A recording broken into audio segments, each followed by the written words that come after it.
سلام، توی این ویدیو میخوام خدمت شما در رابطه با درآمد در دوران دانشجویی صحبت بکنم. ببینید، معماری کلاً پروسش این هستش که زمان زیادی رو میخواد تا به درآمد از خود طراحی معماری برسید. طرح زدن نقشه معماری، اولا به شما اعتماد کردن و کار سپردن خودش یه بحثه و بحث دیگرش این هستش که شما اون توانمندی‌هاشو یاد بگیرید که زمان میخواد. یعنی معلومات 4 سال دانشگاه شما رو آماده میکنه برای آموختن حرفه‌ای. بنابراین توی دوران دانشجویی چه چیزی میتونه درآمد کمک کنه به شما؟ بهترینش بچه‌ها 3Ds Max. یعنی شما پروژه های شرکت های معماری رو بگیرید، سه‌بعدیش بکنید، با ویری رندر بگیرید و بهشون تحویل بدید. ببینید، شاید بالای 20 ساله من تو این زمینه کار میکنم، فعالیت دارم، درس میدم. تمامی نداره این درآمد ازش استفاده بکنید. استخدامی الان برای شما خیلی مناسب نیست. رفتن سراغ کارهایی که غیر مرتبط معماری برای شما مناسب نیست. شما رو دور میکنه از زمینه معماری. وقتی شما 3Ds Max رو کار میکنید، ویری کار میکنید به شکل حرفه‌ای، یا نه اینکه یه سه‌بعدی میدید، یه رندر معمولی میدید، نه، به شکل حرفه‌ای کار میکنید، پست پروداکشنش میکنید با فتوشاپ، باعث میشه که بتونید. این چند تا هست داره. یکی که با شرکت‌های معماری کار میکنید. خود کار کردن با شرکت‌های معماری، چه بدش چه شانس بیارید خیلی خوبش، کمک میکنه شما تجربه معماریتون بره بالا. نقشه رو بشناسید، پلان رو بشناسید، اصلاحات رو بشناسید، قوانین رو بشناسید. این خیلی خوبه بچه‌ها. مثلا پلان زدن یک مهندس معمار حرفه‌ای رو بشناسید، خیلی خوبه. 3Ds Max این محیط رو برای شما فراهم میکنه. دوم این که بچه‌ها استخدامی کار کنید. مثلا میگم ماهی 10 میلیون 15 میلیون به عنوان دانشجو بنا نیست حقوق خوبی بگیرید.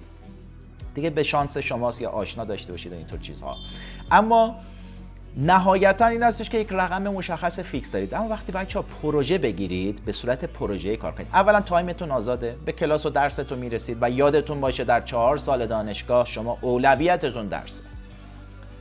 اولویت اول شما درس بچه‌ها، اولویت دوم شما درس بچه‌ها. درس خوندن، نه اینکه من پاس شم ترم گذشت. درس بخونید، یاد بگیرید و معدلتون بالا بره.